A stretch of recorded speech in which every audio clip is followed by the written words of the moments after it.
civilmedia.mk. Slobodno, независно, отворено. Да се вратиме на хибридните закани против демократијата. Како тие можат да го разнишаат општеството, особено ако имаме едно општество кое се труди да ја промовира еднаквоста, недискриминацијата, мултикултурализмот? Па добро, се согласувам со се што кажа вице-премиерот Груби и во таа смисла само би можел да додадам при што нашите дебати не се само наши дебати на нашето општество. Тоа е во овој момент заканата е глобална и во таа смисла еве јас членувам како координатор на стратегијата едно општество на едно експертско тело при Совет на Европа.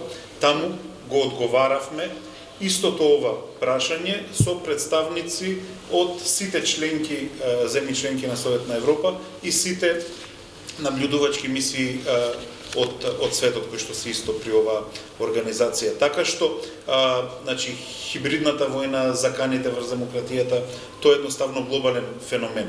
Но ние не смееме по никоја цена, како што рече вице-премиерот, да го оставиме тоа поле небрането. Ние и како држава, и како општество, и како држави генерално, како општества глобални, мора да одговориме на тоа. А ќе одговориме преку механизмите кои што нас ни стојат на располагање.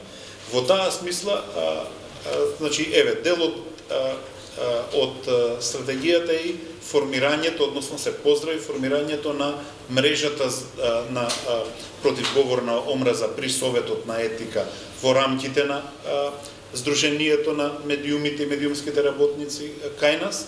И сега треба таа мрежа само што повеќе да јакне и има поддршка од нас, меѓутоа како што и самите рековте, да ја вратиме топката и кај самите медиуми, треба, значи, борбата да биде активистичка и меѓу другото и саморегулативна, не само во однос на тоа што ние како казнена политика ќе пропишеме, меѓутоа треба да биде и саморегулативна. Се разбира, во таа смисла многу е битно токму редакциите да формираат и интеркултурни обуки за своите вработени, да го сензибилизираат сопствените професионалци за вештините и компетенциите и препознавањето на говорот на омраза. Се разбира, она што беше констатирано и како недостаток на нашето општество беше малиот број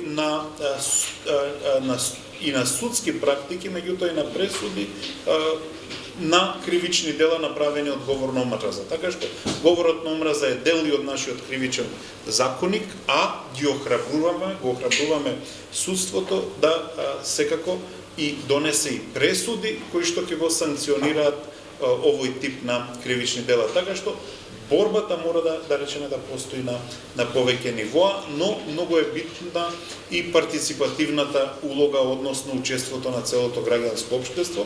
Еве, во таа смисла, нели, и да го дополнам вице-премиерот, владата ја објави поддршката до компаниите за и тие да се вклучат во прославата на сите овие годишнини. Тој е еден своевиден начин на поддршка на овие компании погодени од кризата. И кога ќе го видите повикот, во него се олицетворени сите наши политики. Сега ќе видиме како општеството реагира на нашите политики. И дај Боже да сме на сладки маки да одбереме добри проекти, за да не мора ние како владина политика да ги компензираме тоа што можеби општеството недоволно го перципира како важност. Но сите овие теми кои што се наброени таму се од апсолутна важност и сите тие ги рефлектираат нашите клучни политики од овие 2-3 години, особено од почетокот на најновава влада. civilmedia.mk.